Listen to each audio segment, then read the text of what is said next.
Senhores e senhoras, saludos a todos y a todas participantes de la celebración del Día Internacional de las Enfermeras y Enfermeros.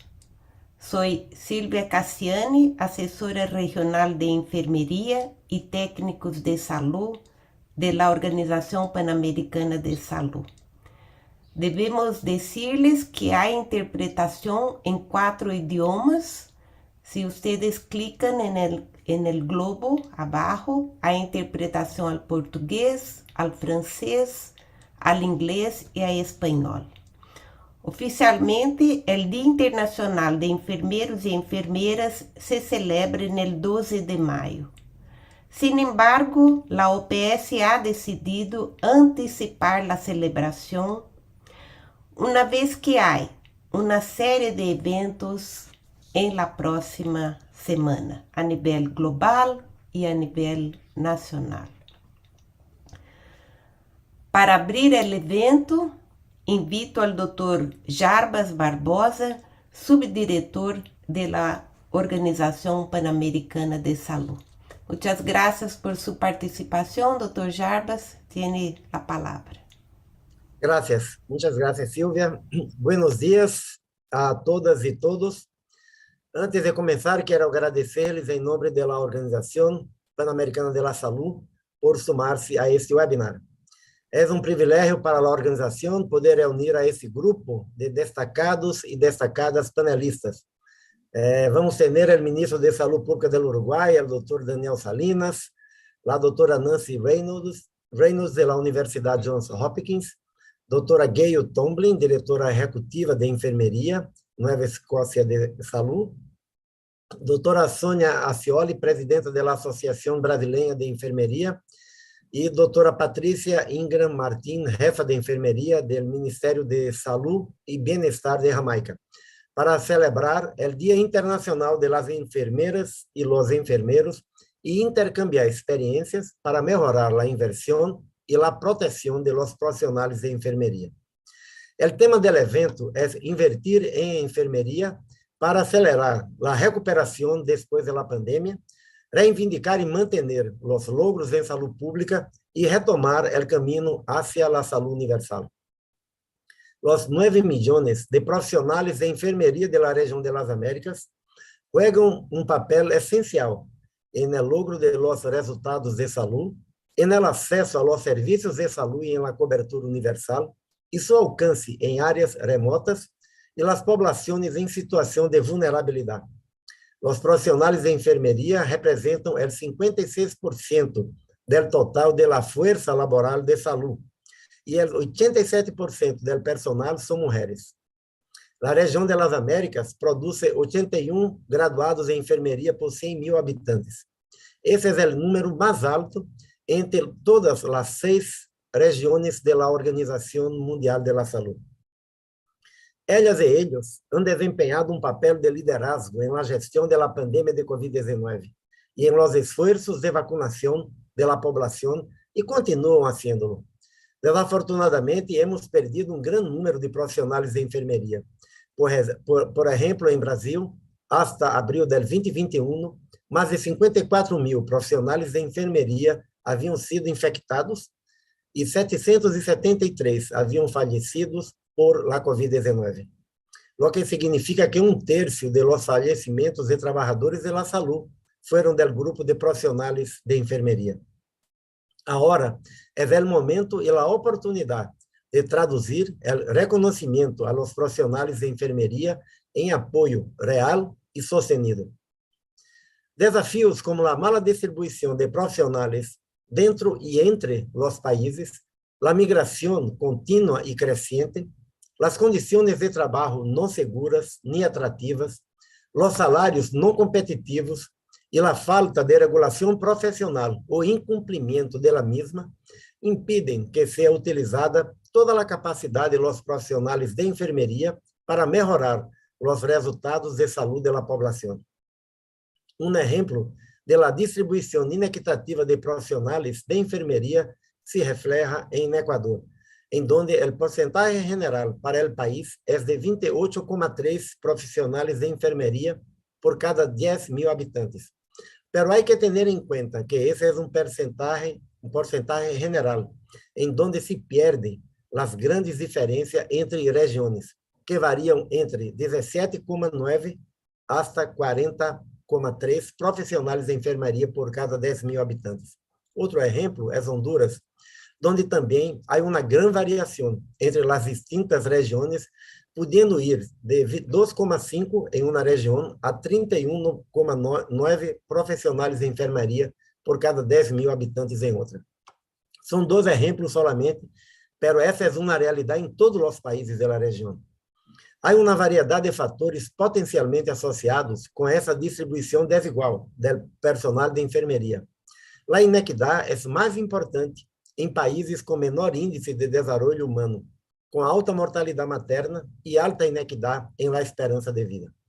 Sistemas de saúde resilientes, contínuos e funcionando de maneira otimizada, com acesso e cobertura adequada, dependem de recursos, entre eles, recursos humanos motivados, competentes, educados e satisfeitos. Devemos também, de maneira conjunta, abogar por la inversão de recursos para a educação em enfermeria com qualidade e com enfoque de ação intersetorial e articulada por la academia, os serviços de saúde e as necessidades da população. A inversão e os recursos também devem dirigir-se ao estabelecimento de programas de educação contínua para os profissionais que estão atuando em los serviços. Cabe ressaltar que a capacitação de mais enfermeras e enfermeros não será suficiente para satisfazer a demanda. É necessário melhorar as condições de trabalho, a proteção, as oportunidades de crescimento profissional e os salários. E para garantizar que os profissionais de enfermeria estejam bem preparados e distribuídos, é importante que os países contem com marcos regulatórios que garantissem a competência, definam os alcances da prática e estimulem o aprendizagem contínuo e o desenvolvimento profissional. A mobilidade do personal de enfermeria está aumentando. 1 de cada 8 de los profissionais de enfermeria exerce suas funções em um país distinto de aquele em que nasceu ou se formou. Em alguns países do Caribe, mais de la mitad de sua força de trabalho em enfermeria trabalha em países de alto ingresso. Os marcos regulatórios devem ser revisados. Em la prática e organização de los cuidados, também devem incluir-se propostas como a transferência de roles de uma categoria profissional com maior nível de formação a outra com menor formação, o que se conhece como task shifting, e transferir pacientes ou casos entre categorias profissionais, como de médicos a enfermeiros. Isso já é realidade em alguns países de nossa região. Em la celebração desse Dia Internacional de las Enfermeras e los Enfermeros, a OPS convoca os países a fortalecer coletivamente a força laboral de enfermeria, mediante a inversão sostenível em la educação, os exemplos, o liderazgo, a regulação profissional e as condições de trabalho. 4% da força global de enfermeria deixará a profissão como resultado do impacto da pandemia. Em los Estados Unidos, uma encuesta com 400 profissionais mostrou que el 22% indicou que podem deixar a profissão.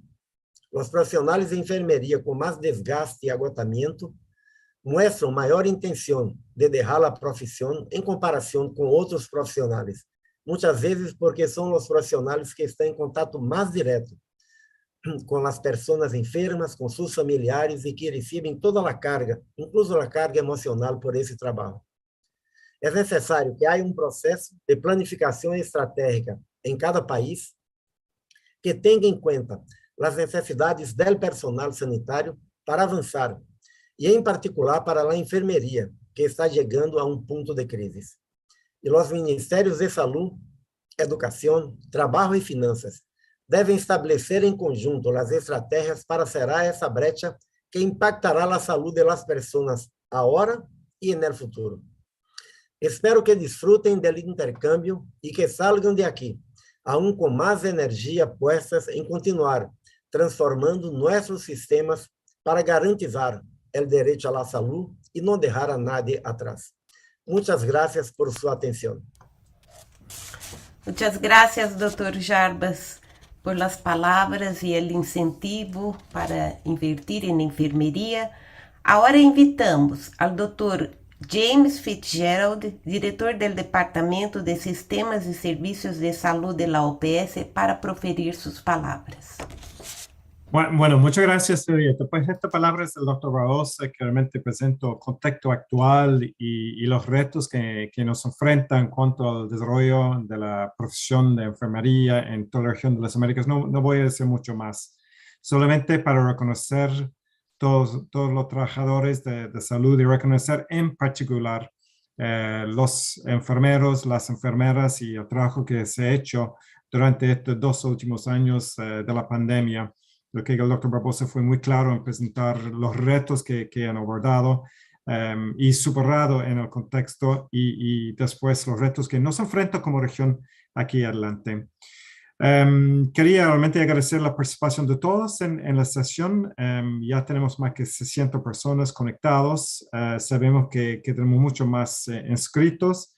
Agradecer también la presencia del doctor Daniel Salinas, el ministro de Salud de Uruguay, que va a presentar el contexto de las iniciativas en desarrollo en Uruguay, y además la presidenta del Consejo Internacional de Enfermería, Dr. Nancy Reynolds, para su presencia, que también va a presentar un video también para nosotros hoy día en esta celebración.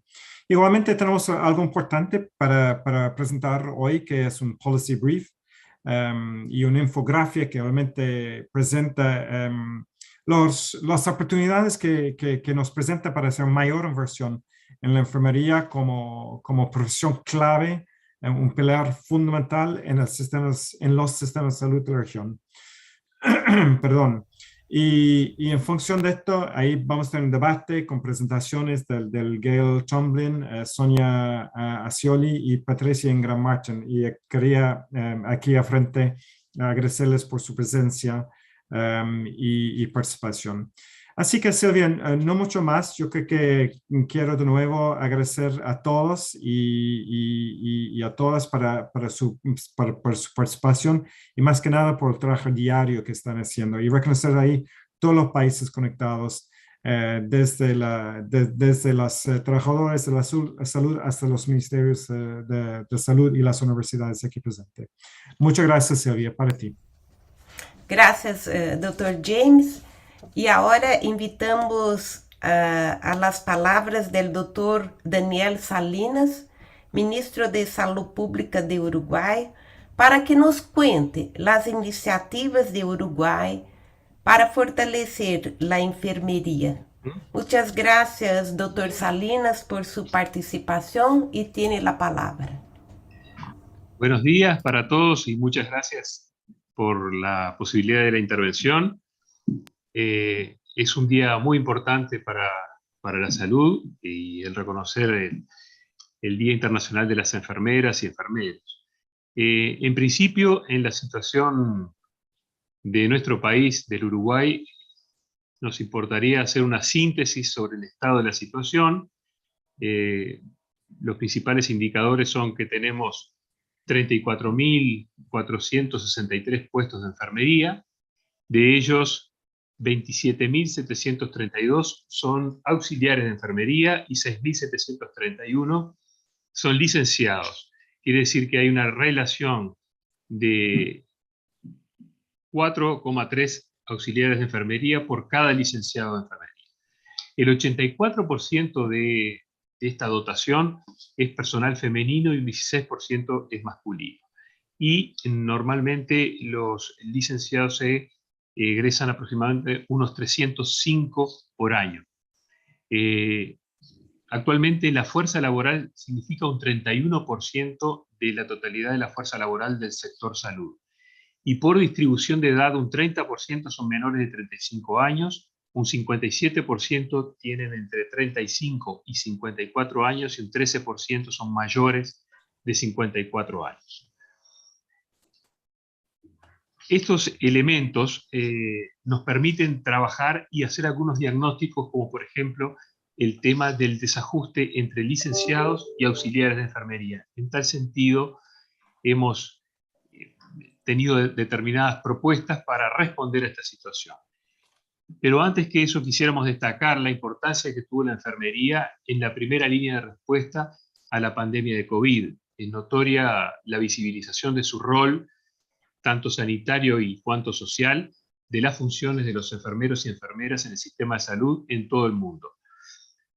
Todas las partes interesadas generamos durante el 2021 el diálogo político sanitario en la enfermería, auspiciado por la OPS, y los actores sociales y vinculados al sector salud han valorado el papel cumplido por el personal de salud, tanto en la primera línea como en los brotes epidemiológicos y en las unidades de cuidados intensivos o unidades críticas, con la exposición al contagio, y que requería ser fortalecido con personal capacitado en forma rápida en el manejo del paciente crítico y en el uso correcto de los equipos de protección personal.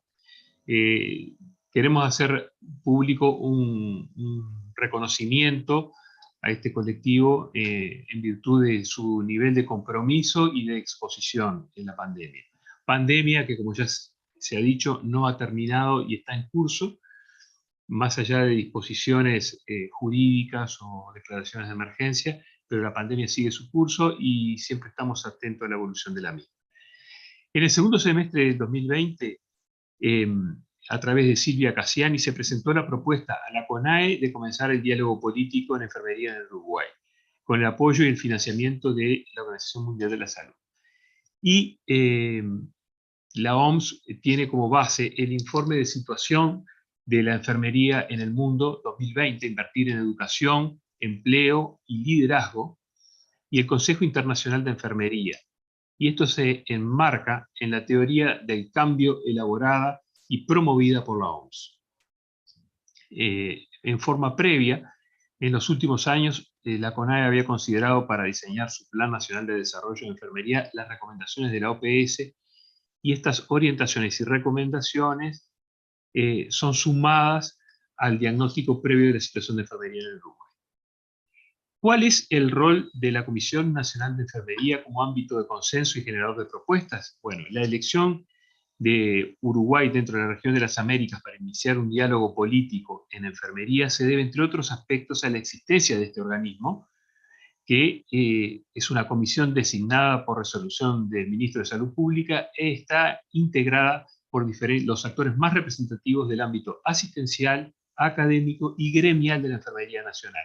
La misma fue creada en el año 2005 para definir las políticas de desarrollo de la enfermería a nivel nacional y asesorar en el ámbito del Ministerio de Salud Pública en cuanto a políticas de enfermería. Se hizo una reformulación de la CONAE y se hizo una nueva ordenanza ministerial que amplió los cometidos de la Comisión Nacional de Enfermería, entre los cuales estaban elaborar propuestas de políticas para el desarrollo de la enfermería, elaborar documentos técnicos e instrumentos de capacitación, asesorar al Ministro de Salud Pública y desarrollar acciones conjuntas e intercambios. En cuanto al plan de trabajo de afrontamiento de la pandemia, comenzó a implementarse con un programa de capacitación sobre los temas más urgentes vinculados a la respuesta a la pandemia, realizándose cerca de 30 videoconferencias que tuvieron un total de 50.000 visitas en todo el país. Se capacitaron además 2.000 personas, entre licenciados y auxiliares de enfermería, en el manejo del paciente de asistencia respiratoria mecánica y valoración del paciente crítico. Esto quedó como una ganancia del sistema en el sentido de respaldo y refuerzo de las plantillas de personal de las unidades de cuidados intensivos. ¿Cuáles son los nuevos cometidos y productos de la CONAE en esta etapa? Primero, el plan de trabajo ante el COVID-19, el Plan Nacional de Capacitación anti-COVID ante la situación de COVID-19, reuniones periódicas con todos los jefes de enfermería del departamento de enfermería de todas las instituciones del país, para lo cual la herramienta informática y las videoconferencias por Zoom fueron un pilar fundamental.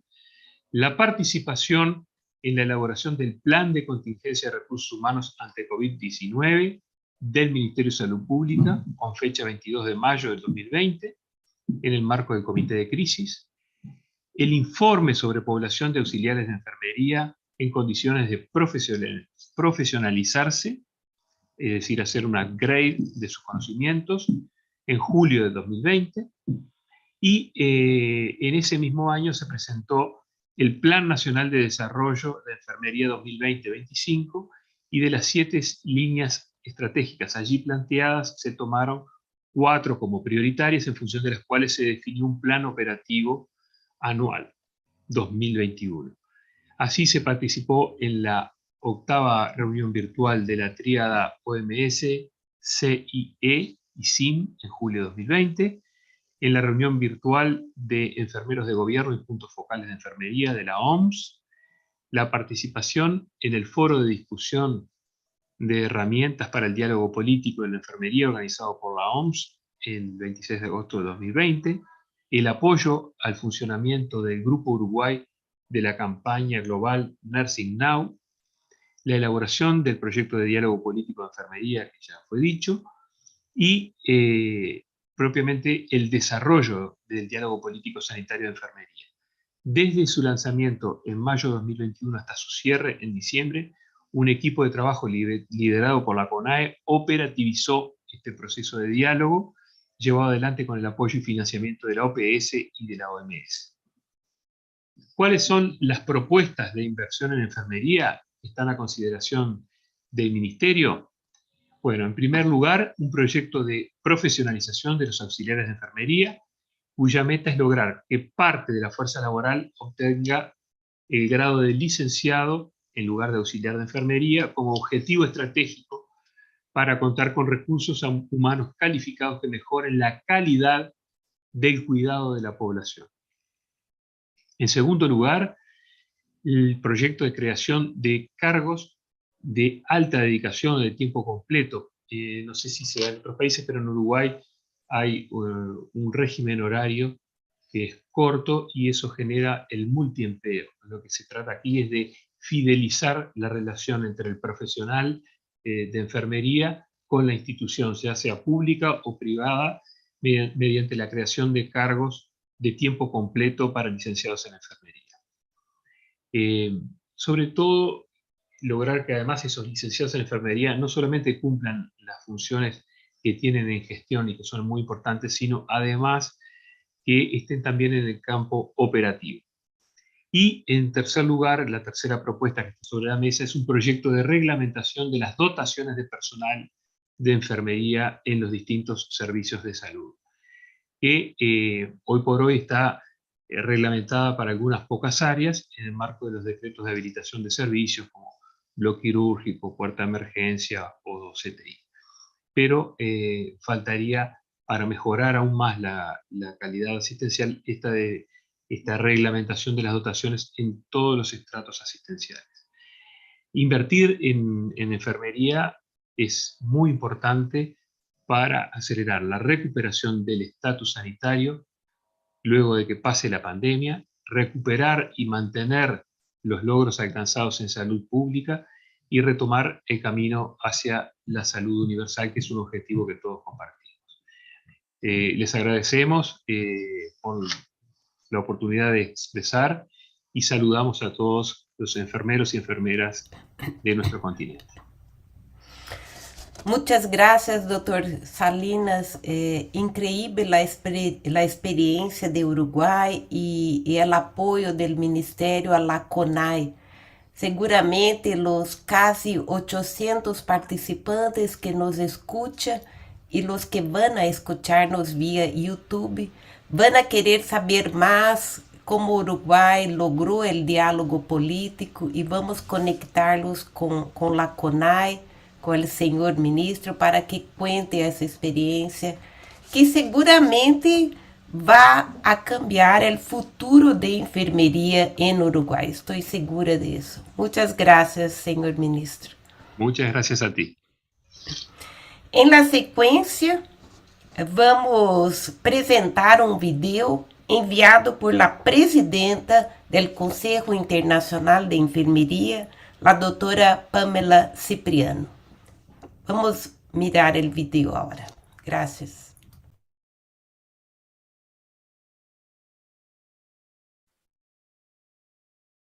Hi, I'm Pam Cipriano, President of the International Council of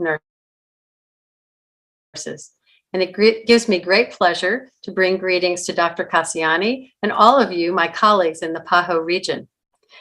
I wanted to say hello on behalf of ICN's Board of Directors, staff, and our more than 130 National Nursing Association members as you come together to celebrate International Nurses Day. I wish I could be with you in person, but I'm on site for the Triad meetings in Geneva, which is the gathering of country chief nursing and midwifery officers, regulators, and National Nursing Association presidents, along with the World Health Organization. International Nurses Day is a unique opportunity to celebrate the incredible acts and impact of nurses on the health of our nations and the world. The stories aren't limited to one day, but resonate throughout the year. It's never been more apparent how vital our work is to the lives and livelihoods to those we serve, the people in our communities. This year's theme, Nurses, A Voice to Lead, Invest in Nursing and Respect Rights to Secure Global Health, focuses on protecting nurses and shaping the future of nursing. We all must work together. This call for action reflects the urgency to strengthen the nursing workforce so that we can deliver on the goals of universal health coverage. The workforce is aging, and with heavy workloads and sustained pandemic trauma, is hemorrhaging experienced and novice nurses alike. We cannot wait to improve our work environments and increase support for professional development of nurses. ICN has been vocal in its call for investment in the nursing workforce to meet healthcare needs now and into the future. ICN stands with the world's nurses, and as always, we have been lobbying for your safety, working to eliminate violence against healthcare workers, and making the case for greater investment in nursing jobs, leadership, and education. Thank you for your dedication, hard work, and sacrifices throughout the pandemic. You have persevered in difficult circumstances, sometimes at great personal risk. You have shown the world why a strong and supported nursing workforce is critical for health. I wish you a successful meeting that lifts spirits and restores joy in meeting as you continue to lead and promote health and health equity for all. Muchas gracias a la doctora Pamela Cipriano, presidente del Consejo Internacional de Enfermería. E agora chamamos a la doctora Nancy Reynolds para hacer su presentación. La doctora Nancy Reynolds es profesora y decana asociada de Asuntos Globales de la Escuela de Enfermería de la Universidad Johns Hopkins, centro colaborador de la OPS, para la gestión y el intercambio de conocimientos de enfermería en los Estados Unidos de América.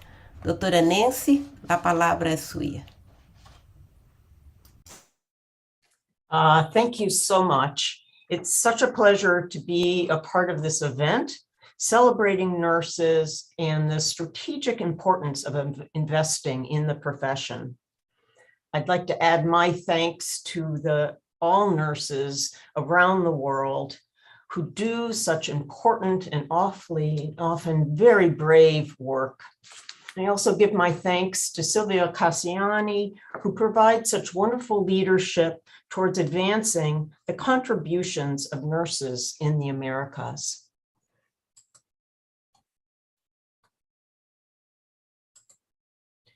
So why invest in nursing?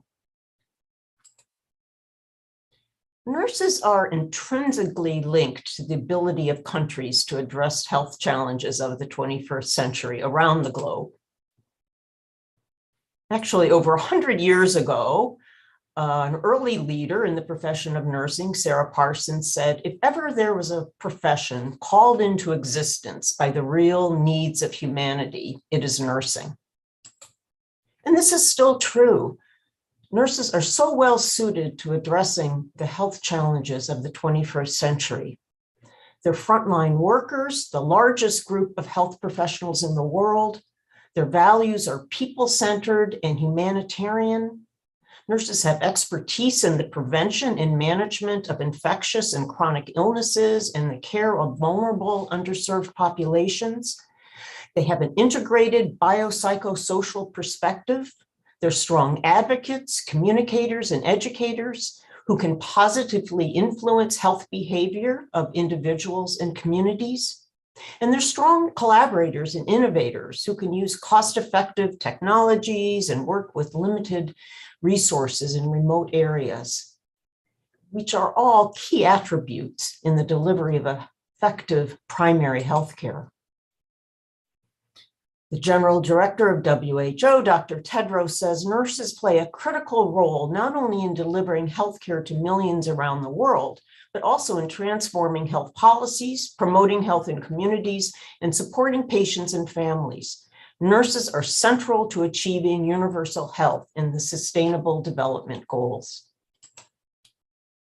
So the key takeaway here is greater investment in the nursing and profession is investment in human resources for health, universal access to universal health, and advancement of the strategic development goals.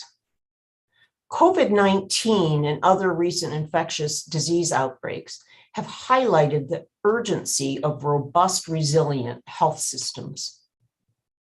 A robust, resilient health system provides the right services, both personal and population-based, in the right places at the right times to all those who are in need of the services. The Alma Ata Declaration of 1978, which was a major milestone of the 20th century, identifies primary health care as key to the attainment of universal health and the goal of health for all. The WHO Health Systems Framework identifies the health workforce as one of the 6 building blocks of a robust healthcare system. And in fact, it can really be argued that the health workforce is the most significant component of the infrastructure of the healthcare system. And nurses, who make up 60% of the health workforce globally, are a critical component of robust, resilient healthcare systems. As COVID-19 spread globally, the important and unique role nurses play in keeping the world healthy came into sharper focus.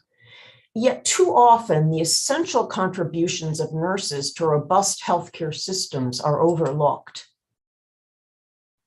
The Sustainable Development Goals set an ambitious agenda to improve the lives of all, including through improved health and economic well-being. Health is critical to the achievement of each of the SDGs. An achievement of health, SDG number 3, is critically dependent on the quantum and quality of the workforce deployed to deliver healthcare. The inaugural WHO State of the World's Nursing Report provided evidence on how the nursing workforce will help deliver universal health coverage and the Sustainable Development Goals. And this report really highlighted a number of ways that nurses are already providing extremely important contributions toward better health for all. And some of the examples were delivery of primary health care across a wide range of services for communicable and non-communicable diseases, as well as care across the lifespan, improvement of patient safety, delivery of care during emergencies, epidemics, and disasters, addressing social determinants of health, and providing access to care of vulnerable groups, as well as addressing family planning, maternal health care, and intimate partner violence. And there's a very strong evidence base supporting their contributions in all of these areas. The State of the World's Nursing Report also highlights how investment in the nursing profession drives progress toward non-health related targets, notably SDG number 4, quality education, SDG number 5, gender equality, SDG number 8, decent work and economic growth. In addition, nurses are uniquely positioned for mitigating the environmental and health-related effects of climate change, SDG number 13, particularly through their involvement in policy, advocacy, research, and community health approaches to practice. There is a very robust body of research that shows that better health of the population is positively associated with economic health indicators such as labor productivity, personal spending, and the GDP. In fact, a report, for example, that was put out by McKinsey in 2020 argues that we really need to rethink health as an investment, not just a cost, and that this could really accelerate economic growth for decades to come. And this point has been made in several reports that highlight the essential role of human resources for health, and nursing in particular, to universal health and economic growth. And I highlight one, the Triple Impact Report, how developing nursing will improve health, promote gender equality, and support economic growth. Yet the full potential of the nursing profession is not being reached. We do not have a global nursing workforce that's commensurate with universal health coverage and the SDG targets. And really, to enable the full contribution of the nursing workforce towards the success of the SDGs and achievement of universal health, there really must be a strong, sustainable increase in the investment in the nursing profession, as others before me have mentioned today. So what are some of the challenges? The challenges faced by the nursing profession in fulfilling their potential really varies by country and context and region. And yet the State of the World's Nursing Report also shows that nurses in all countries face some similar challenges. And I'd like to highlight a few both in the region of the Americas and globally.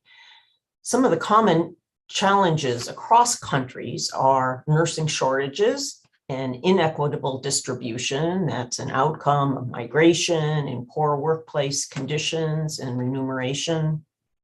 Educational preparation of nurses and faculty that lacks some of the priority competencies, general lack of support, and inadequate representation in key leadership roles.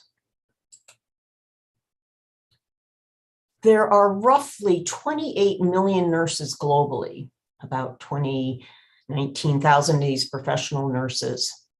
And they are the largest occupational group in the health sector. And yet there is estimated to be at least a 6 million gap, and if not greater, we're thinking in during and post-COVID.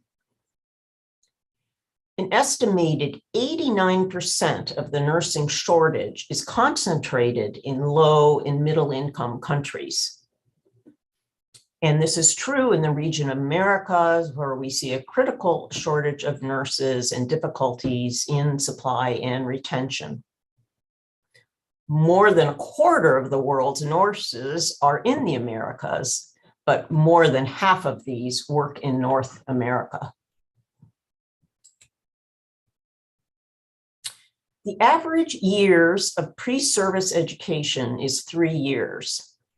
In the region of Americas, the range of educational preparation for pre-service nursing is 3 to 5 years, but the mean is really 34% with 4 years or a baccalaureate preparation.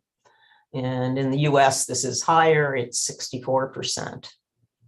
And research has, this is important to note because research has consistently demonstrated that higher levels of educational preparation are associated with better health outcomes, including better quality of care, better patient safety, health equity, and lower mortality.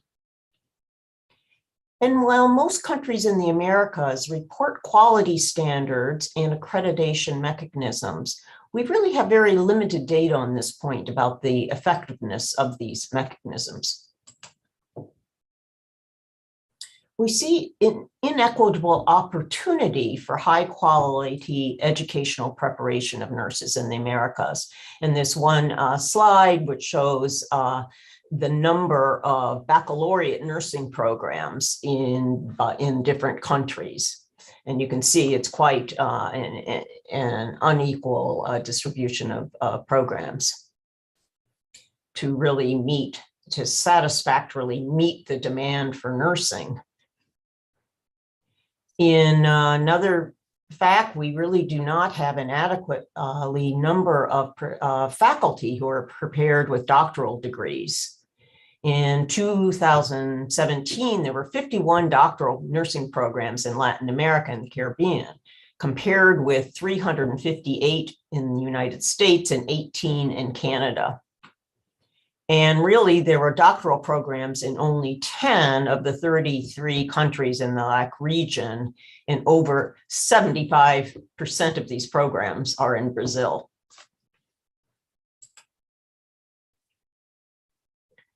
Globally, approximately 53% of countries report having advanced practice roles, but in the Americas, there are limited formal advanced practice programs or roles in advanced practice nursing.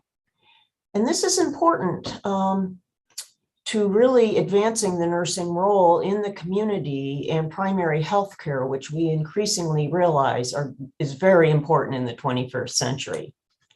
In the US, we have roughly 325,000 licensed nurse practitioners, and they deliver 70% of them are in primary healthcare roles. And what's very important to note is that the evidence has repeatedly shown, and there's now a wide body of evidence, that advanced practice roles are very cost-effective, and they provide equivalent or even superior primary care compared with general practitioners. And again, we've got a critical shortage of nurses in the region of the Americas, often with low retention, high turnover rates, which is worse in low-income areas. The high turnover costs hospitals up to 5% of their annual operating budget and have negative impact on patient care. Actually, the yearly turnover rate for RNs in the US is roughly 19%, and the average cost of turnover costs hospitals for each bedside nurse $38,000 to $61,000. And again, this turnover is often related to burnout, unfair wages, precarious work conditions, and migrations. Globally, 1 nurse out of every 8 practices in a country other than where they were born or trained.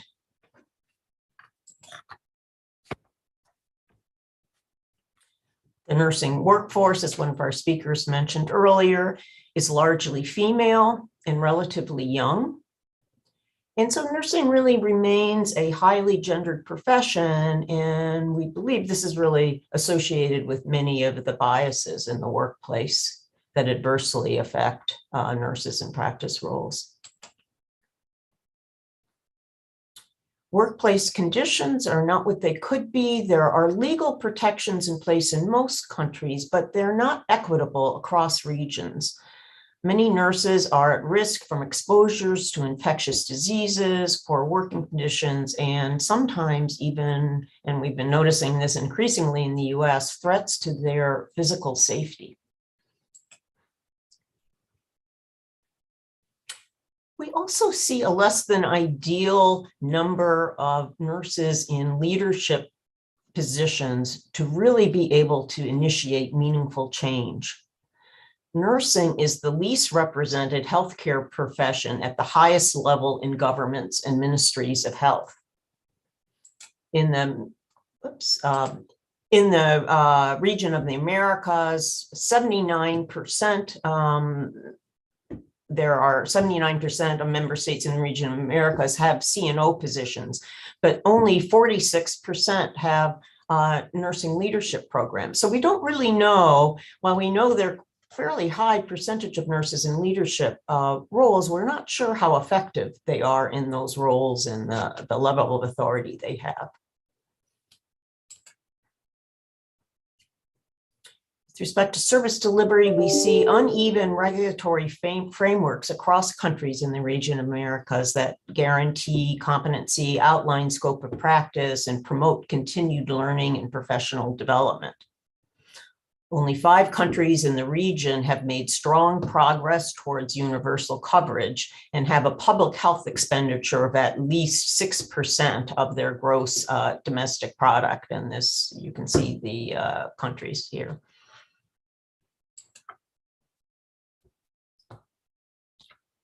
So, what strategic directions are needed?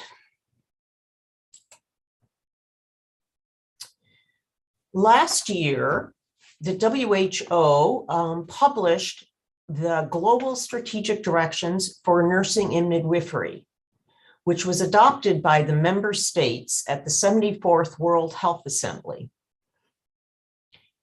It provides 12 policy priorities and sets a really exciting global mandate to maximize the effectiveness of nurses and midwives' contribution to the achievement of universal health coverage and population health goals.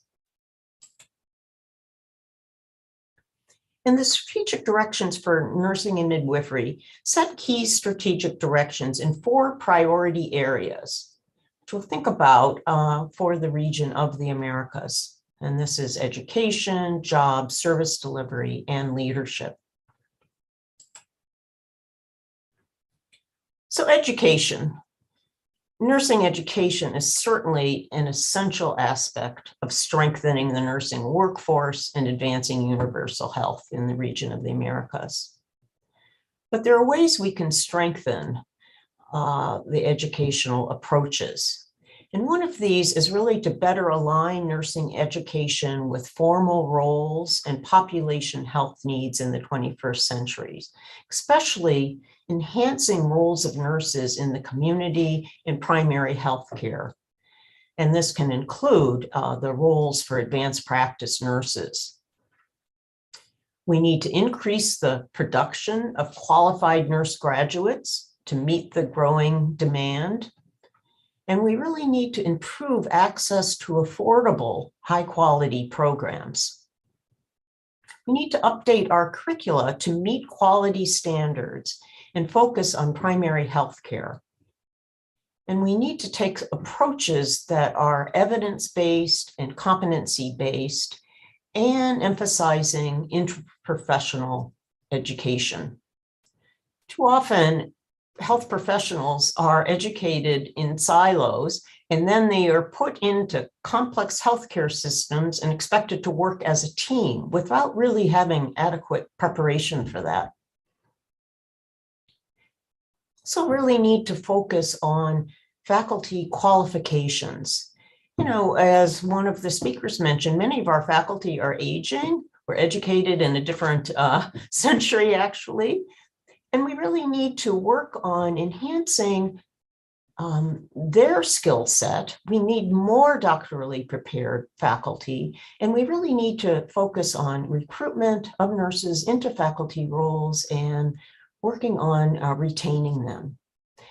And again, we need competency-based training and really thinking about mechanisms for lifelong learning for all nurses. We, in this time of such rapid information development and knowledge development, we all need to have access to information to be upgrading our knowledge set to be providing the best quality care. Jobs and service delivery in the region of Americas, there's a critical shortage of nurses with difficulties in supplying new nurses and retaining current nurses, as I discussed earlier. Many nurses are overworked and unprepared for health markets, which cause many nurses to leave. They may not have adequate mentorship as they merge into a very demanding healthcare environment. Again, we have unequitable migration patterns of nurses. and who are often moving from lower middle income countries to high income countries, which further exacerbates nursing shortages.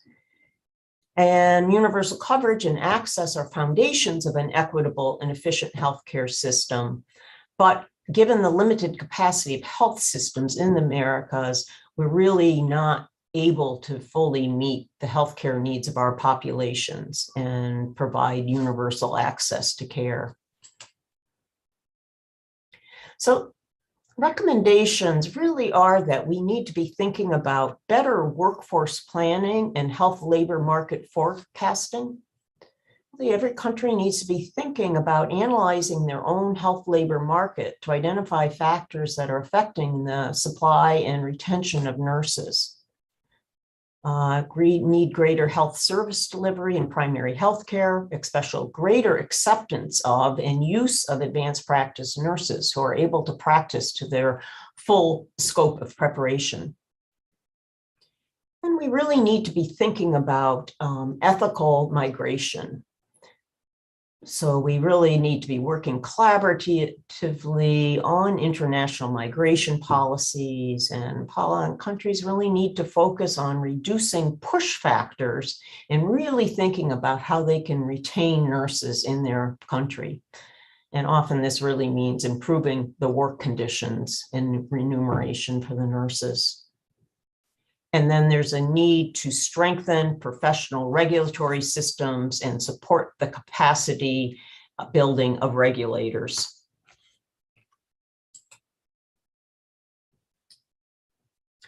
And lastly, there's a very important role for building on leadership. You know, there are many benefits to having nurses in leadership roles.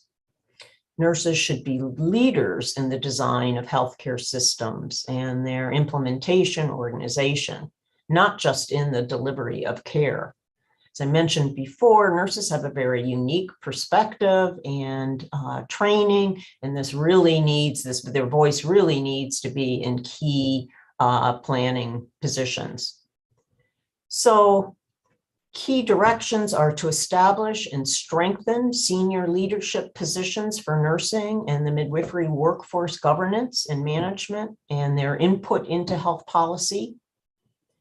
We need to invest in leadership skills development for nurses. As I mentioned earlier, many countries in the Americas do not have any sort of leadership training programs for nurses. And finally, we need to establish or support government chief nursing officer positions, which will really help lead to them addressing key workforce issues and provide input into system decisions, public health policy, address remuneration equity, gender pay gaps and retention, and strengthen key data collection. And I highlight here pictures of a few of our wonderful leaders who are already well positioned and really being very effective in having impacts on health systems. So let me conclude here. The COVID-19 pandemic has highlighted serious deficiencies in health systems.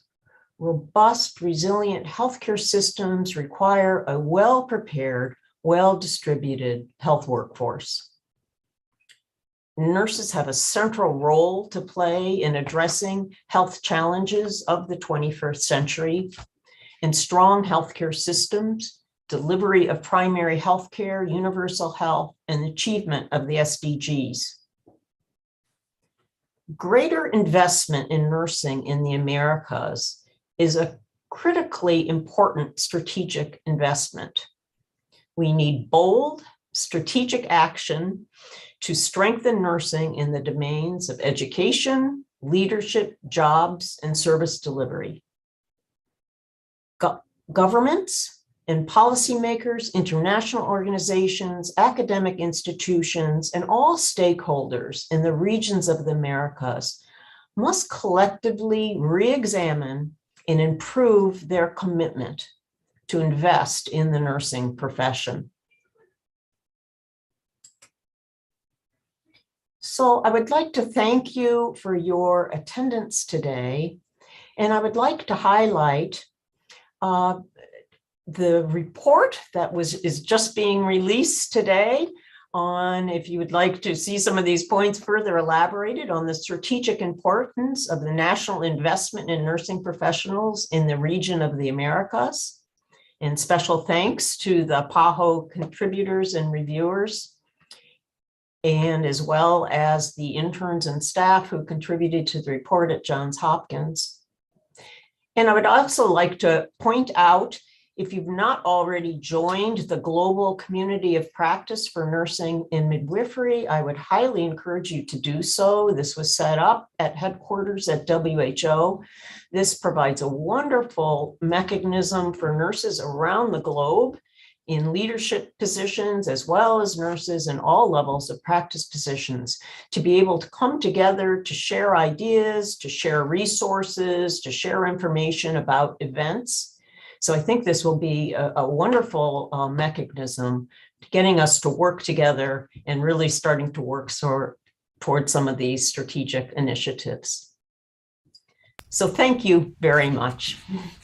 Thank you, Nancy. Excellent presentation. Y quiero decirles también que la doctora Nancy ha informado la necesidad que tenemos de mejorar la composición de la fuerza de trabajo en enfermería, ampliando el número de profesionales, pero no solo el número, la capacidad, la competencia de los profesionales. También distribuir mejor los profesionales entre los países y dentro de los países para reducir las grandes diferencias que tenemos en la región de las Américas.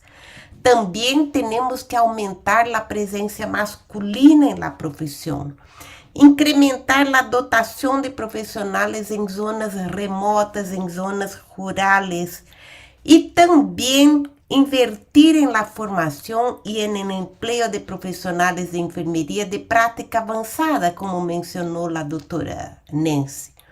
Seguramente cada país puede utilizar la experiencia de Uruguay en el diálogo de políticas y así discutir entre el país y aprovechar para obtener decisiones necesarias en términos de la adopción de políticas sólidas y basadas en evidencia, con inversión apropiada para mejorar la fuerza de trabajo en enfermería.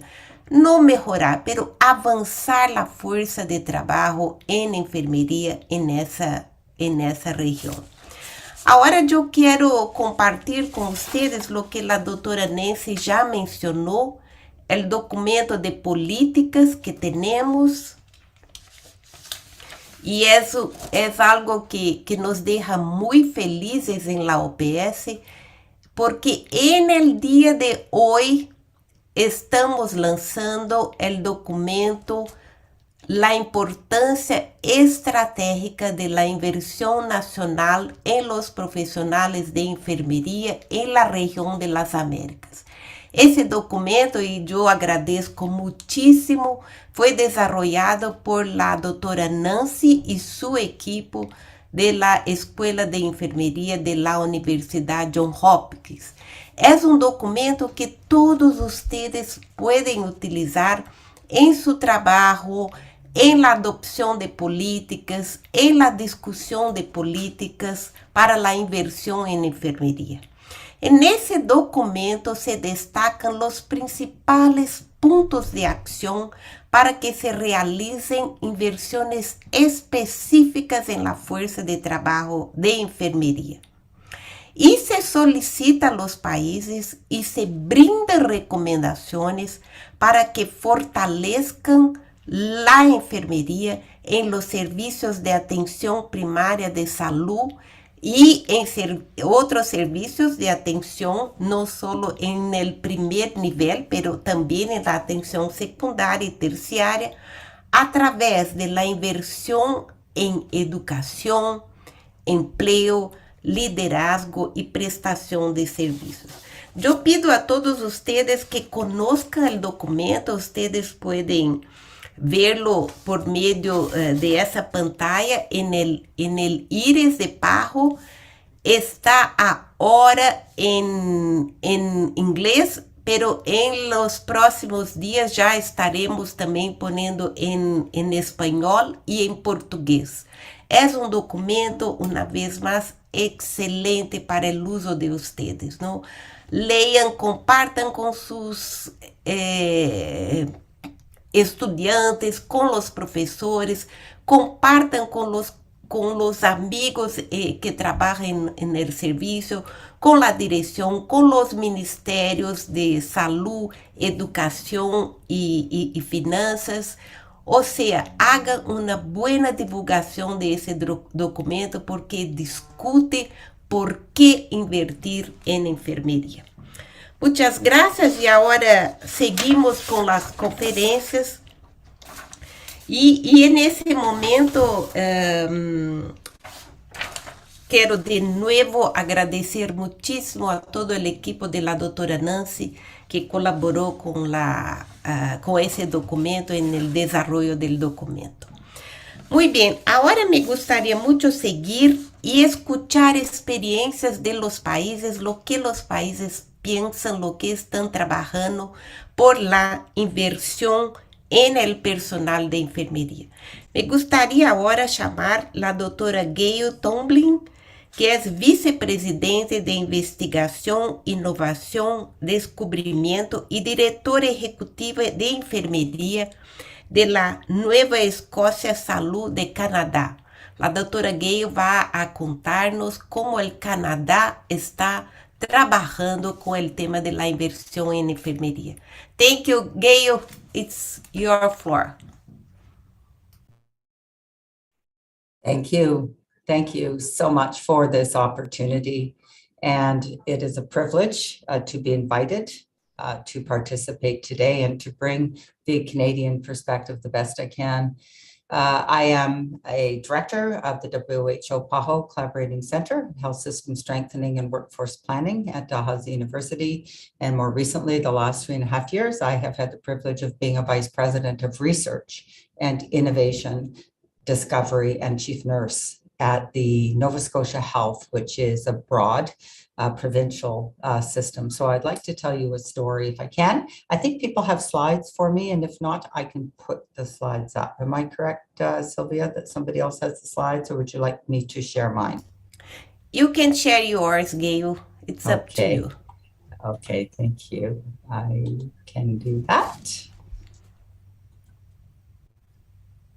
So do you yeah, if you can put in presentation mode, yes, slideshow. Thank you.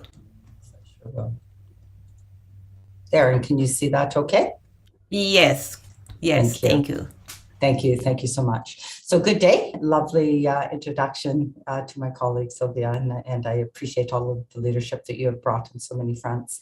It's my distinct pleasure to be here today, and I'd like to begin by acknowledging that I am speaking to you from Mi'kmaq, which is the ancestral and territorial unceded territory of the Mi'kmaq people, and thank you so much.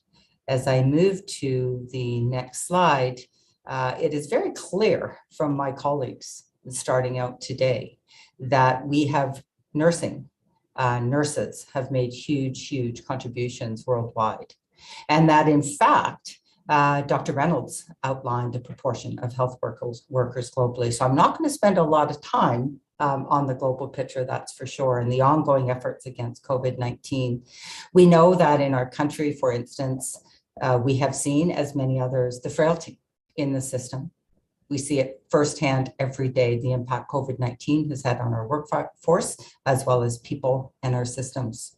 And this has actually shone a light more on communities, high needs communities, and the nursing workforce. I've been involved in this work, projections around this work, and leadership and research around this work. This is not a surprise to anybody.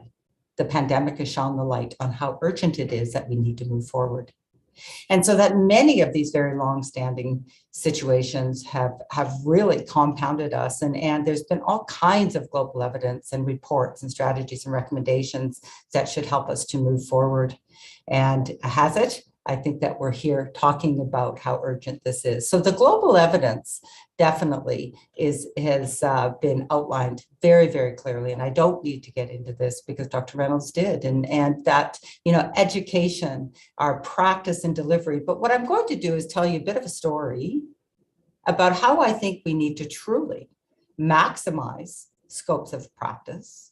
And we need to be thinking more about service delivery and how teams come together to do that, and how nursing has an incredibly important role in all of this. So to enhance those interdisciplinary roles of nurses and working with other team members is incredibly important.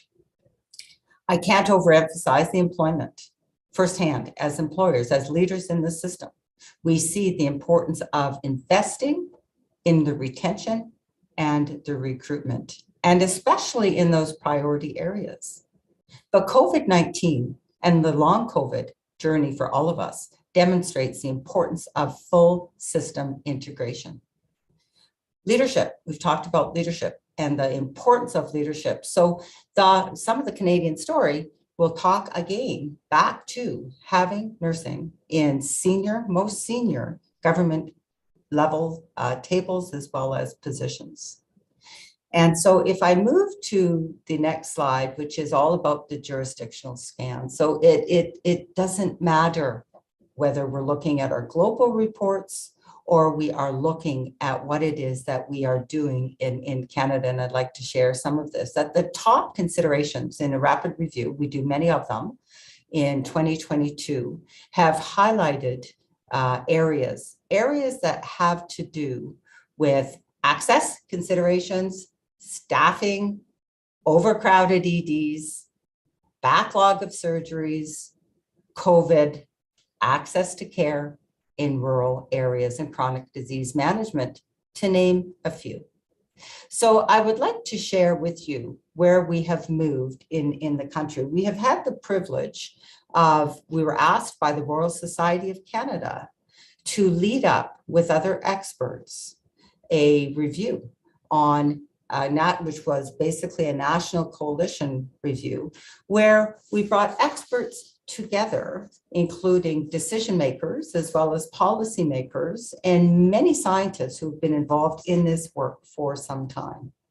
And we were asked, the question that was asked of us starting out was that, can you please describe, first of all, for us, what the issues have been for the nursing workforce prior to COVID, how this was emphasized and accelerated these factors during COVID, and what we need to be paying attention to in the country to make sure that we get it right and that we come up with sustainable solutions and strategies, sustainability in terms of investing in a meaningful way in these strategies. So together, we had a number of experts who came together, and we looked at about 40 academic documents and plus, I mean, they're everywhere, as Dr. Reynolds has indicated.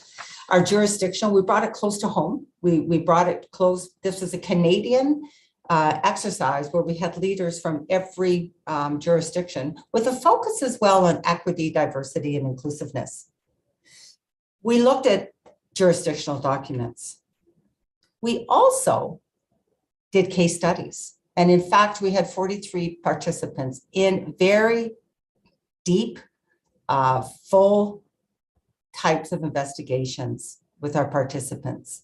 And all of this we set up, had the opportunity to work with 18 experts to do this. So many countries would have looked at things similar to this. And where the emergent themes came, not surprising to anybody, were around this. We know the cost of turnover. Dr. Reynolds talked about that. We know that the intent to stay has been a concern for some time, but we did find that the higher rate of intention to leave was concerning. We know the experience of burnout, of mass exodus from the profession to do other things is real for all of us. And that the non-ideal working conditions, of course, continue to increase and enhance this exodus. And that in this study, it was clear that it was that early. We need to be concerned that early mid-career nurse was most impacted. So if we look at this a little bit closer, this I can't underestimate. In all of my years of being involved in this kind of research, this has caught the attention of our Health Canada, our federal government, our Deputy Minister Lucas, for instance, as well as our provinces and territories and the leadership, as well as the systems. How is it that we together can partner to make a difference? So the recommendations that have come forward as it relates to this pan-Canadian strategy. So a pan-Canadian strategy has been on the books before, where we have talked about having and needing to have a sustained focus on strengthening retention and recruitment. So some of the efforts or indications that this is real is in some of the provinces, and in particular in my own, in Nova Scotia, we have actually in a new government, we have an office for the retention and recruitment of providers who work very closely with all other parts of ministry, with our academic and teaching hospitals, our rural hospitals and colleges and universities. And so within this development of a strategy, that this not only is timely, it's necessary, and that we need to focus more on working in ways, in rural settings, in primary care, but also in other areas that Dr. Reynolds has spoke about. We need to really focus on that workload and the staffing mixes and the payment models. And, examples of this might be, we talk a lot about payment of physicians. We don't talk a lot about nurses who are working in independent practice, for instance, like nurse practitioners. And I want to tell you a couple of things about that. But we recommend that working together in a national way versus competing against each other, which many other countries are experiencing as well, is important. And that on an ongoing basis, there needs to be, sorry about that, I moved my slides. There needs to be validation, and it's beyond. Pay is one thing and it's important, but we also need to have in innovative ways to mentor and precept and to bring new nurses in, to keep nurses in, and to reward our new, mid, as well as our experienced nurses. And this isn't having nursing continue to expect nurses who are delivering the care already short, mentoring and precepting.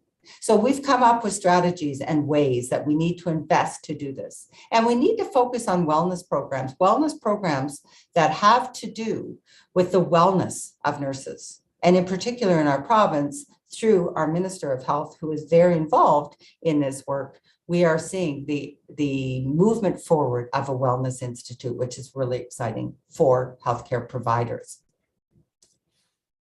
We need to move forward in a way that actually strengthens that voice of nursing and nurses at the policy and planning tables, and find ways to do this, to bring the voices that have been silenced in the past forward. So in our country, could be through our First Nations, our Inuit and Métis communities, as well as our African Canadian, to name a few. And that we need to find ways to listen, to change, and to immerse. As we move forward in our partnerships, we have talked a lot about intersectoral partnerships over the years. And never before have we seen the importance of ministries of health, advanced education, community services, to name a few, working together to, again, meet universal healthcare coverage requirements in a way that is meaningful to people and communities. And so those are some of the recommendations that have come from the Royal Society paper, which is, we're really excited. We will be having a webinar on this next week, to share these findings and being published as well during, in Canada, our National Nursing Week. So watching my time, I wanted to land on a couple of things in my home province and some of the areas we need to be moving forward with innovative strategies.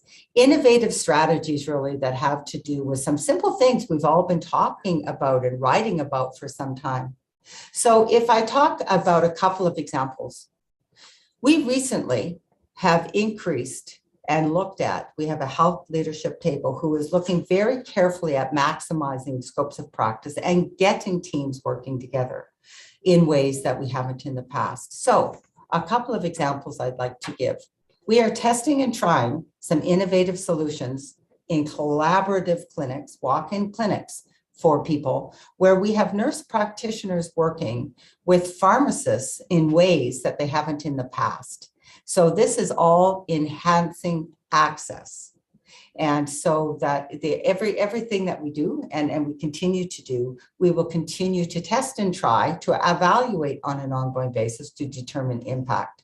The other two minor things I would like to, or quick things I'd like to share before my other colleagues come on, is that we have registered nurses who are prescribing. So that prescribing and testing simple diagnostic tests. These are registered nurses with some advanced training who then we have a small cohort and we're investing because of how promising it is, we're investing in a bigger cohort. And this is very, very important to us. Another example would be recently the act has been changed so that no new nurse practitioners are able to admit as well as discharge. So those examples that I've just given, those three examples, nurses working in different ways, enhance access to primary care, to help to move systems and people through our systems in ways that they need to be moved so that we can get them home on that patient journey has become incredibly important to us. So those are the examples that I would like to share at this point, and hope that this has been helpful. Some of the other areas that we're focusing on, lastly, Sylvia would be focusing on hiring students earlier. So working with students, getting them into our workforce, valuing them much earlier than waiting until they graduate. So they come in, depending on their scope, their competency, that they are working in different ways with the employer, with the system, and we're seeing and feeling very, very strongly that this will have huge impact. Some of the other areas that I won't get into at this point, but as we move forward together around internationally educated nurses, Dr. Reynolds has talked about many of the ethical considerations around that.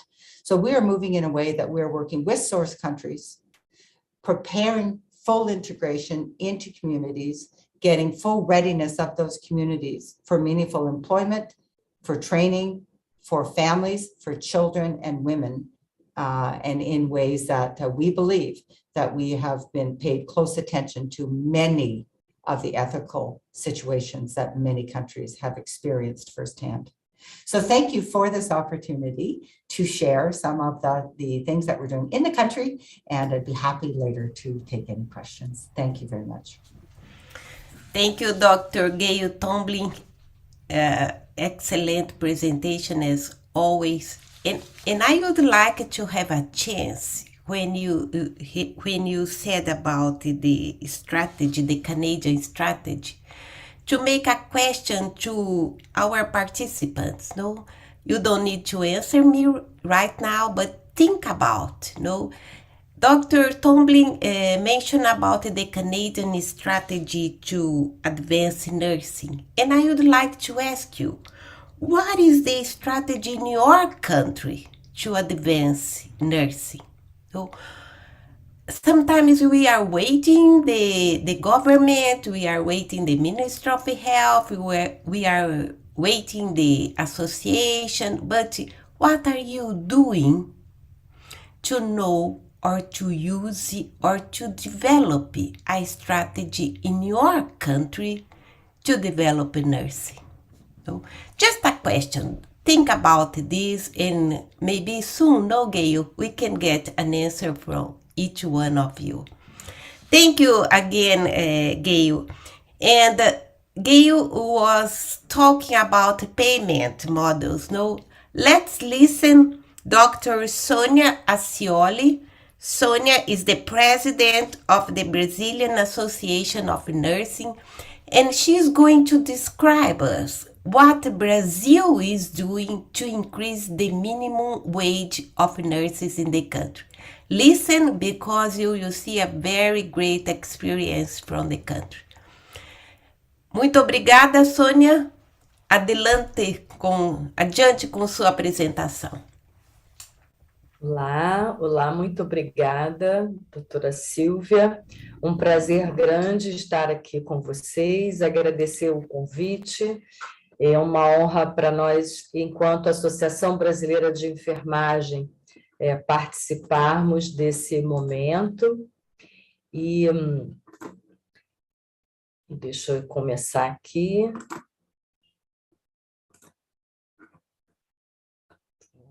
Pronto. Está visível? Sim, Sônia, muito bem. Obrigada.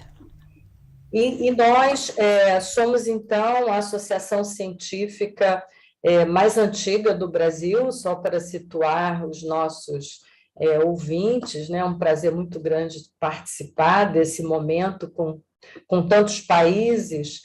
E nesses nossos 96 anos, a gente atua em relação à formação, às práticas profissionais, nas várias áreas, na luta pelo direito à saúde, à educação públicas, mas o convite para falar de hoje é um pouco mais sobre a nossa atuação política, a nossa participação na luta política de valorização profissional, na perspectiva salarial mesmo do Brasil. Então, trouxemos algumas questões ligadas às lutas e desafios da enfermagem brasileira para a valorização profissional.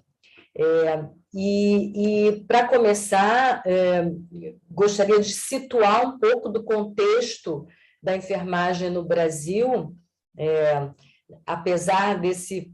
Estamos nesse processo de anos internacionais, então 2020, Ano Internacional da Enfermagem e da Obstetrícia, 2021, Ano Internacional dos Trabalhadores da Saúde e da Enfermagem, todo o movimento e a mobilização feita mundialmente, também no Brasil, em torno da enfermagem na pandemia, mas um contexto, e temos um contexto de em torno de 2 milhões, mais de 2 milhões e 500 mil trabalhadores da enfermagem no Brasil. Nós somos a maior força de trabalho da área da saúde, com um número menor de enfermeiros e maior de técnicos de enfermagem. Então, 630 mil enfermeiras, enfermeiros e 1 milhão e quase 500 mil técnicos de enfermagem e 439 mil auxiliares e 334 obstetrizes. Esses são dados do nosso Conselho Federal de Enfermagem. Então, há uma desigualdade nessa distribuição. Em relação à Covid, alguns reflexos da crise na enfermagem. A enfermagem, como foi citado anteriormente, foi a categoria que mais adoeceu e perdeu vidas no último ano por conta da Covid. Lembrar que o Brasil é o país responsável por 1/3 das mortes de profissionais de enfermagem no mundo. Então, todos os aspectos relacionados às condições de trabalho se agravaram nesse período. E, em relação às questões salariais, temos alguns dados importantes. O rendimento médio dos profissionais da nossa categoria teve uma redução nos anos de 2019 e 2020, agora recentemente, de 11,8%. Nesse mesmo intervalo de tempo, o rendimento médio real no Brasil teve também uma diminuição de 1%. Isso são dados de uma pesquisa realizada pelo Departamento Intersindical de Estatística e Estudos Socioeconômicos, o DIEESE, divulgado pela Federação Nacional dos Enfermeiros. Outro dado importante trazido pela pesquisa Perfil da Enfermagem no Brasil, realizada pelo Conselho Federal de Enfermagem e pela Fundação Oswaldo Cruz, é que 70% dos profissionais da enfermagem recebem menos de R$3.000. Deste percentual, mais de 280 mil recebem menos do que um salário mínimo do Brasil. Isso é muito pouco e isso repercute nas condições de vida dos profissionais. As lutas por valorização profissional são lutas muito antigas, elas acontecem há mais de 30 anos. Então, nós estamos falando de uma categoria, a enfermagem como um todo, que não possui ainda um piso salarial definido, e um enfrentamento, por isso, de uma dura realidade de duplas jornadas de trabalho para que se atinja um rendimento mensal digno.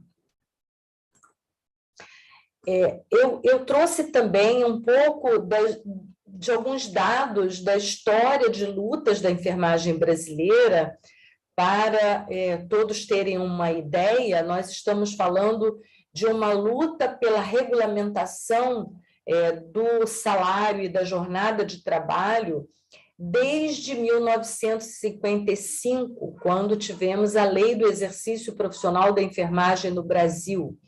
Então, desde esse período já se preconizava a jornada de trabalho de 30 horas. Ainda uma outra questão importante é que essa necessidade de regulamentação, ela está reconhecida na Constituição Federal de 1988, que estabelece a jornada de 6 horas para o trabalho realizado em turnos ininterruptos de revezamento, salvo negociação coletiva. Então, estamos falando de uma luta muito antiga e também estabelecida em lei. Projetos de lei de natureza similar foram aprovados para os agentes comunitários de saúde em 2018, para fisioterapeutas e terapeutas ocupacionais em 1994, para assistentes sociais em 2010, que são categorias que atuam na área da saúde, como a enfermagem, e já têm o seu piso. Os trabalhadores de enfermagem totalizam cerca de 60% do conjunto das profissões de saúde.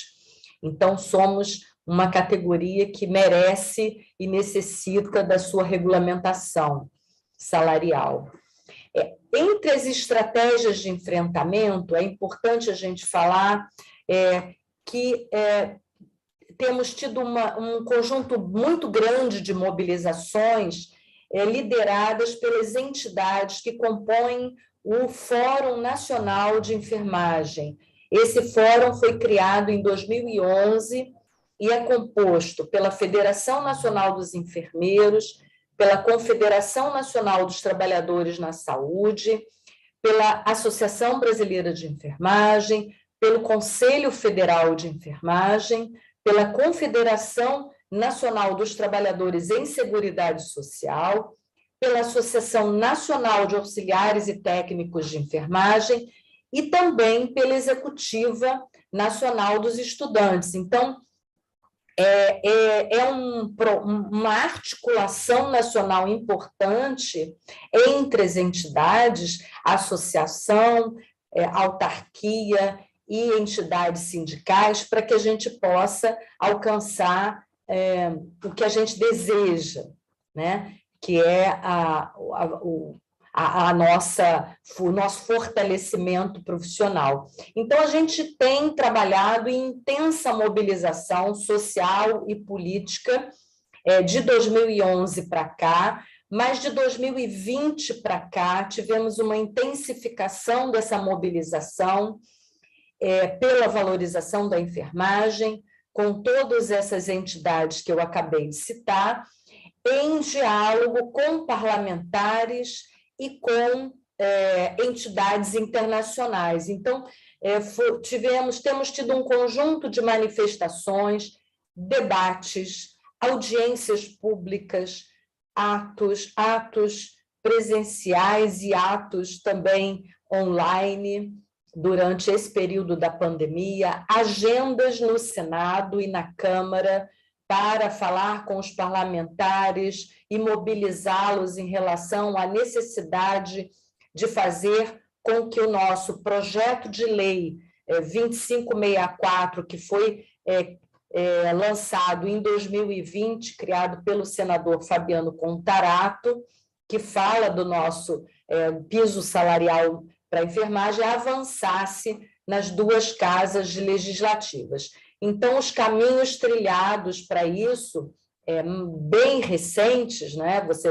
Vocês vão observar pelas datas, tivemos em 24 de novembro do ano passado, a aprovação no Senado Federal do nosso projeto de lei, número 2564, que propõe o piso salarial nacional da categoria, e nessa sequência, como estratégia, foi criado um grupo de trabalho na Câmara Federal, com participação das entidades nacionais, que eu acabei de citar, que teve relatório com parecer favorável, aprovado por unanimidade. O estudo mostrou que o impacto orçamentário de cerca de 16,3 bilhões é assimilável pelos setores patronais, então foi um estudo bastante importante para falar da viabilidade econômica desse projeto de lei. Dados contidos no relatório demonstram que o valor estipulado para o piso salarial da categoria significava um acréscimo de 2,2% na folha de pagamento anual dos contratantes de serviço, e no setor privado o índice chegaria a 4,8% do faturamento dos planos e seguros de saúde. Então, foram números estabelecidos tendo como critério o ano de 2020, e nós temos entendido que a valorização profissional, que a hora é agora para a nossa valorização, o momento é esse, e foi feita uma intensificação da mobilização prévia à nossa Semana Brasileira de Enfermagem, que se inicia na semana que vem, no dia 12 de maio, e a proposta do projeto de lei prevê que a quantia deva ser paga nacionalmente, tanto para os serviços públicos quanto para os privados.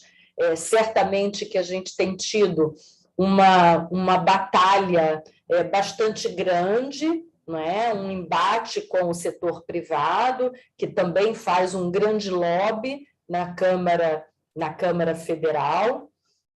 Atualização monetária anual do piso da categoria, com base no Índice Nacional de Preços ao Consumidor, o INPC, e a manutenção de eventuais salários superiores ao valor inicial proposto, sem levar em consideração a carga horária que o profissional tenha sido contratado, então mantendo direitos que já houvessem. E aí a gente tem uma excelente notícia, a gente teve essa semana, no dia 4, né? Eu estou recém-chegada de Brasília, o piso salarial aprovado. Aqui são fotos da nossa participação na Câmara Federal. É uma sessão solene de homenagem à enfermagem e a nossa manifestação em plenária da Câmara Federal. Foi um dia de avanço histórico para a enfermagem brasileira. Tivemos em torno de mais de 5.000 enfermeiras, enfermeiros, auxiliares e técnicos de enfermagem presentes no Senado, na Câmara Federal, em Brasília, nesse momento de manifestação e de defesa do nosso piso. Tivemos 449 votos a favor e apenas 12 contrários. A Câmara Federal, a Câmara dos Deputados aprovou o nosso piso por esta diferença bastante grande, para instituir o nosso piso nacional. O projeto ele fixa os pisos de R$ 4.750 para enfermeiros, R$ 3.325 para técnicos e R$ 2.300 275 para auxiliares e parteiras. Isso já foram valores negociados, os valores eram maiores, eles não são valores que nós consideramos os ideais, são valores abaixo dos ideais, mas a gente entendeu que era o momento de aprovar esse projeto para que depois pudéssemos melhorar esses pisos. E agora o projeto terá que ser sancionado pela Presidência da República, o que é uma outra luta, então já estamos mobilizados em relação a esse movimento de sancionamento do projeto e outros desdobramentos, porque há que se continuar a luta pela jornada de 30 horas de trabalho, não há salário justo sem carga horária que permita a qualidade do atendimento, apoio ao projeto de emenda constitucional, que é a PEC 11, que já se encontra no Senado, para que a gente tenha segurança jurídica, assegurando prazo para os estados e municípios ajustarem os planos de carreira dos profissionais, e a gente entende que a organização coletiva, estratégica e solidária entre as entidades representativas da enfermagem brasileira, com apoio de entidades internacionais, é fundamental para o diálogo e para a negociação com parlamentares na Câmara, no Senado, e para a gente continuar nesse movimento. Então, é uma lição aprendida, continuar a fortalecer a enfermagem como ciência da prática, mas também reconhecer a luta política como parte do nosso fazer profissional. Muito obrigada. Graças. Obrigada, professora Sônia, também uma excelente apresentação.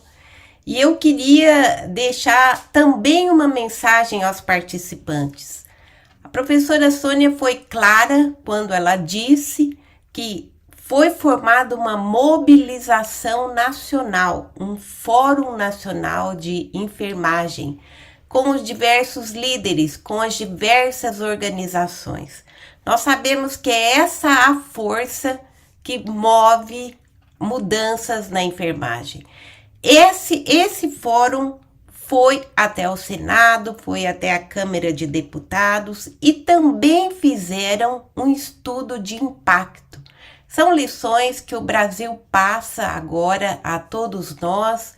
Vamos acompanhar o desdobramento agora dessa aprovação e estamos torcendo para que essa experiência também possa ser utilizada por outros países. Muito obrigada de novo, professora Sônia. E agora passo a palavra à senhora Patrícia Ingram Martin. Patrícia é chefe de enfermagem do Ministério de Saúde e Bem-Estar da Jamaica. Patrícia, temos a sua apresentação. Patrícia, we have your presentation, so please go ahead. Thank you so much. All right, thank you so much, Dr. Cassiani and the team from WHO PAHO for giving me this opportunity to share in this IND webinar. And so at this time, I am going to be looking at the strategic direction for nursing and midwifery, the Jamaican experience. Now, before I go into that, I'd like to just give a quick summary of our profile of Jamaica. So our general profile is that Jamaica is categorized. Oh, should I be moving? Okay, let me see if can I move my slides? No, you just need to say next and we move. Right. Okay, so next. Great. So that you're seeing is the flag of Jamaica, and our map is right under it. So the general profile is that Jamaica is categorized as a small island developing state. It is the largest in the English-speaking Caribbean with a population of 2.93 million. Now, our health profile, the public health is administered through a network of 125 health centers and 24 hospitals. We operate under decentralized system, and so there are 4 health regions. And so the network of health centers and hospitals are in these health regions across the island. We have approximately 23,000 healthcare workers in the public sector at this time. Next. Now, looking at our nursing and midwifery workforce. Currently, we are operating at 71%, approximately 71% of the required nursing cadre. And for the midwifery cadre, we are operating at 65% of the required cadre.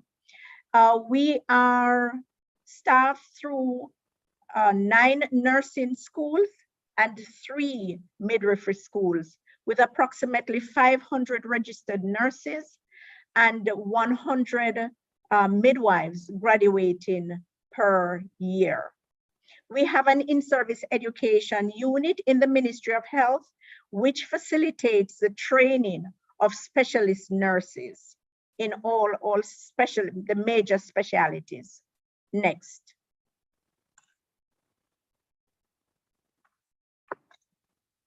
So we have a grave challenge retaining our nurses, mainly our nurses, not so much the midwives, but our nurses. As we, there are more lucrative offers that attract our nurses, and so they leave us to wealthier economies. Just looking at our separation in the last 3 years, in 2019, there were 18% of our workforce that separated. In 2020, there was 7%, and 2021, we are 10%. Now, looking at 2020, we would have seen that there was a great decline in the percentage of persons separated, but that was really due to COVID and persons' uncertainty as to what was happening worldwide. So you would see the percentage decrease. But in 2020, just looking at it, thinking that persons now are able to live with COVID and with the pandemic. And so we're seeing our numbers going up a little bit more in terms of the separation percentage. Now, as it relates to migration, we know that our nurses migrate, but there is a difficulty to determine the number of nurses who would have migrated.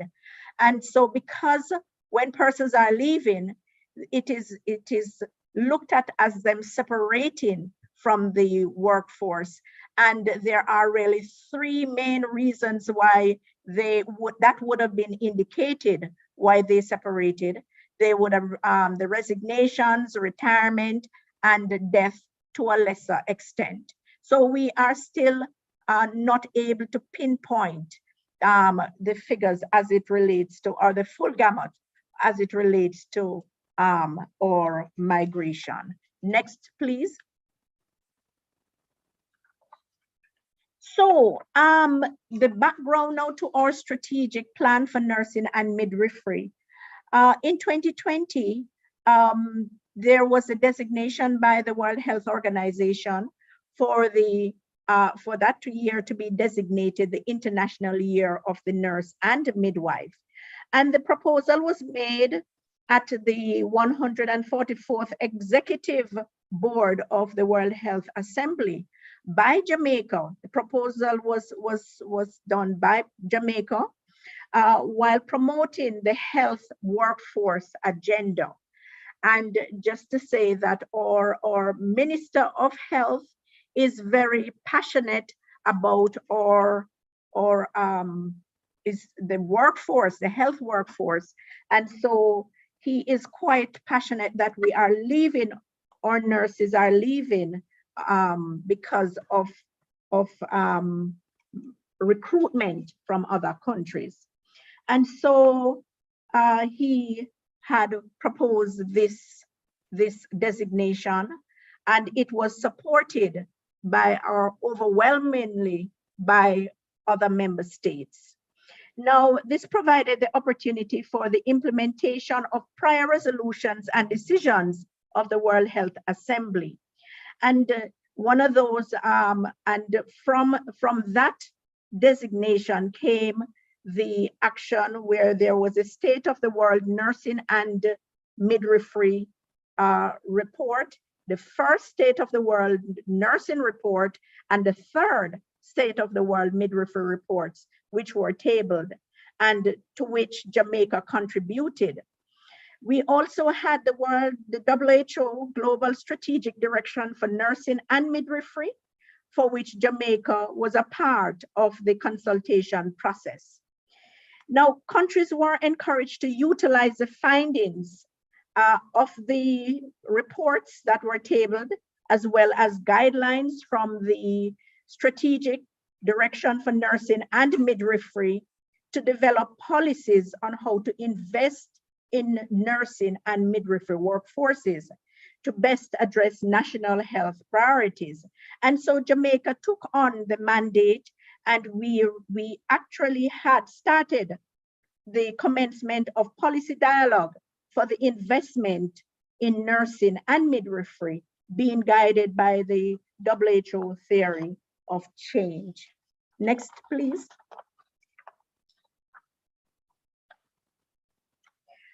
And so one of the activities that we had in celebration of the 2020 International Year of the Nurse and the Midwife was a think tank session. And that was basically to look at the future of nursing and midwifery with participation, of course, from PAHO and nurses and midwives from across Jamaica. Now, Jamaica's preparation and the proposal of the resolution for the strengthening of nursing and midwifery to the 74th World Health Assembly, along with all of those activities that we had, were really springboard for the development of the 5-year strategic plan for nursing and midwifery through collaboration with the PAHO and guided by the WHO Global Strategic Direction for Nursing and Midwifery 2020 to 2025. Next, please. And so what we did, we had a Nursing Now project coordinator who was assigned to the office of the chief nurse in the ministry, and that is to show how important the whole nursing and midwifery service is to the Ministry of Health. We actually got approval for the employment of a project coordinator when we were working with the project, the Nursing Now project. And so when that project came to an end, we retained the project coordinator in the ministry to assist with the work on our strategic plan. The plan is being developed utilizing the triad approach. And this is with members from the policy arm, which is in the Ministry of Health and Wellness. And that is this office, the Office of the Chief Nurse. We also have the advocacy arm, which are the associations, and the regulatory arm, which is the Council of Jamaica. So all these entities came together to look at how we are going to develop the strategic plan. There were 4 technical working groups and a steering committee of the nursing and midwifery experts in Jamaica. And this was, of course, guided by or supported by PAHO and the University of West Indies School of Nursing, which is the PAHO WHO Collaborating Center.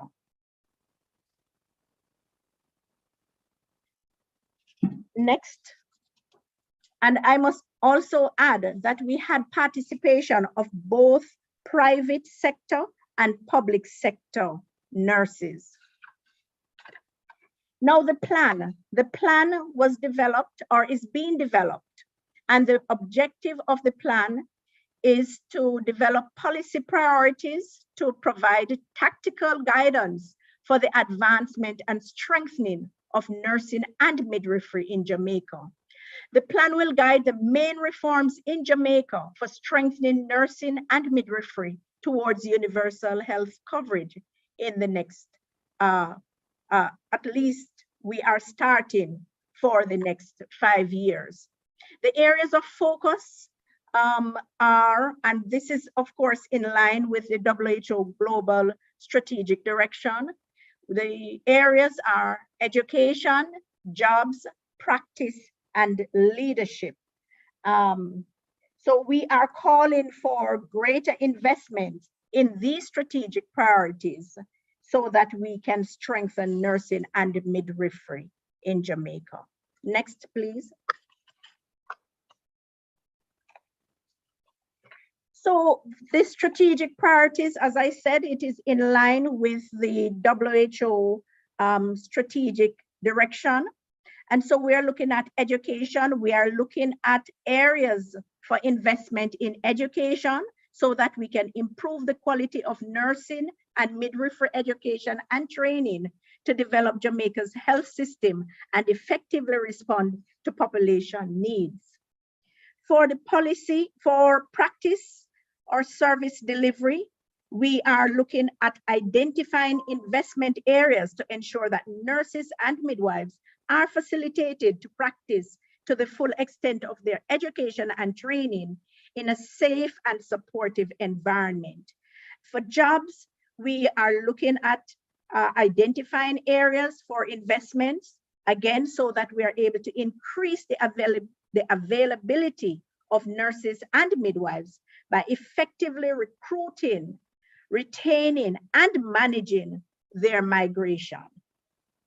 And for leadership, we are looking at the different areas for investment so that we are able to provide a framework for strengthening and consolidating nursing and midwifery leadership and strategic management. Next, please.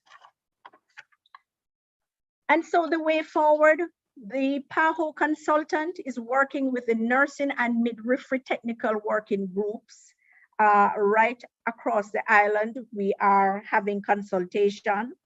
We have developed a concept note which will be presented to the executive arm of the Ministry of Health in short order. We are working on the work plan that we will be going by as we move forward with our plan. And we're hoping to develop this strategic plan and also having an implementation plan, which will be presented to the Ministry of Health and Wellness, after which we know that funding will be sought from the government of Jamaica for implementation. Next. And so in concluding, Jamaica's strategic plan for nursing and midwifery evolved from WHO's designation of the International Year of the Nurse and the Midwife and the global strategic direction for nursing and midwifery, for which we are very grateful.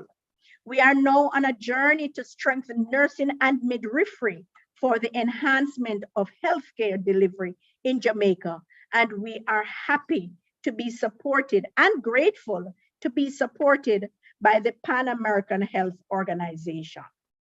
And in leaving, I would like to just wish all a happy International Nurses Day on May 12, 2022. Thank you.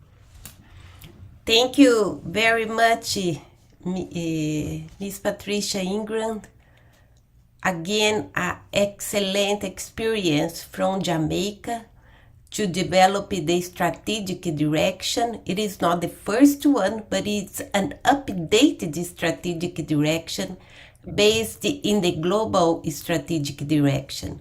Previously, I was asking my colleagues if they have any strategic plan in their country, so they can use your experience and the experience from Jamaica from a nurse in the Ministry of Health, in charge of the nursing and midwifery in the Ministry of Health, who is leading the strategic direction in Jamaica with the support of the Ministry of Health. So, wonderful experience. We hope to hear more about this in the future, about the conclusion of the process.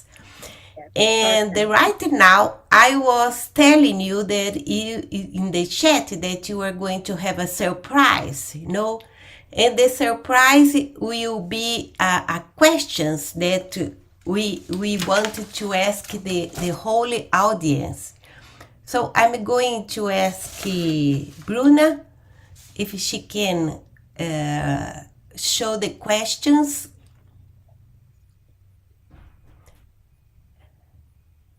And I'm going to change it to Spanish.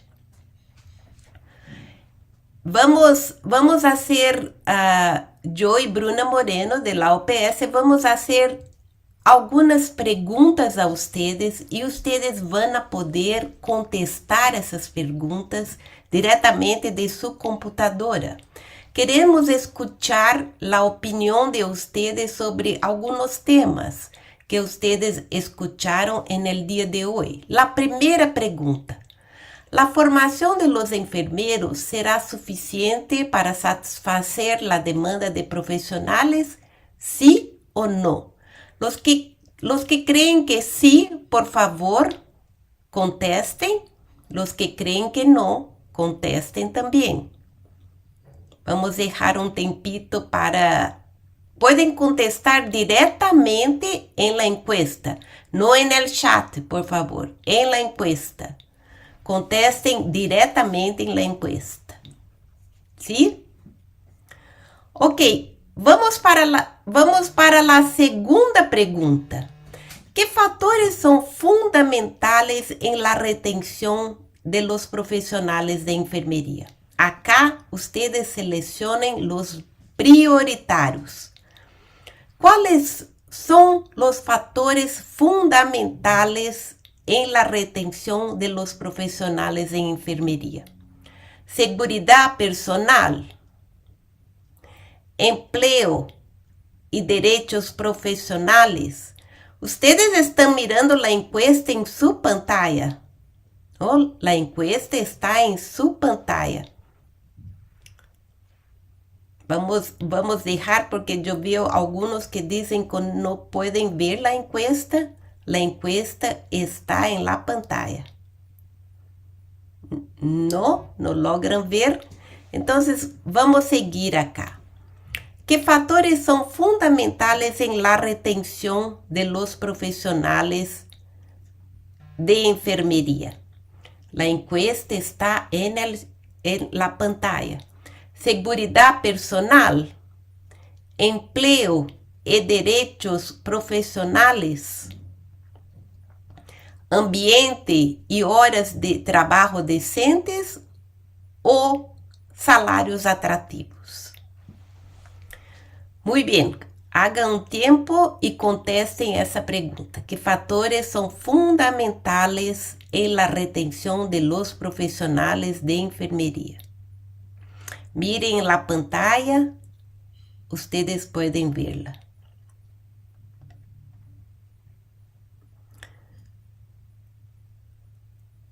Muy bien. La pregunta siguiente. ¿La regulación de los profesionales de enfermería en su país está actualizada? Respóndase sí o si no. ¿La regulación de los profesionales de enfermería en su país está actualizada? Responda sí o no. Y pasamos para la última, que es ¿cuál sería la inversión más urgente para avanzar enfermería en su país? ¿Cuál sería la inversión más urgente para avanzar en enfermería en su país? Educación en enfermería, mercado laboral, entornos de trabajo o y salarios. Ustedes pueden contestar en la pregunta 2 y 4 múltiples, pueden seleccionar múltiples respuestas. Muy bien. Vamos más algunos minutos y ya cerramos ese. ¿Listos? Algunos minutos y por favor contesten las preguntas. Queremos escuchar su opinión después de las conferencias. Muy bien, creo que el tiempo ya está. Vamos a cerrar la encuesta y en algunos minutos vamos já mostrar os resultados. Mientras tanto, vamos compartilhar. Bruna, já temos os resultados, alguns? Ok, muito bem. Ok, 69% dizem que a formação de enfermeiros não será suficiente para satisfazer a demanda de profissionais. Sobre los fatores fundamentales en la retención de profesionales, escuchamos que son el empleo y derechos profesionales, 72%, después ambiente y horas de trabajo, ya sabíamos de eso. Sobre la regulación de profesionales, 71% dicen que no está actualizada, ¿no? Hay que trabajar para actualizar la regulación, los marcos regulatorios. Y también vimos que cuál sería la inversión más urgente. Vimos que son los salarios y después la educación en enfermería. Muy bien, muchas gracias. Estamos aquí con un universo de 1.285 participantes.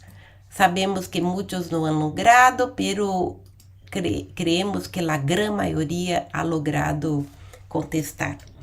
Muitas graças. Vamos agora e já finalizando, mostrar-lhes alguns produtos que estamos lançando desde a OPS em celebração ao Dia Internacional de los Enfermeros.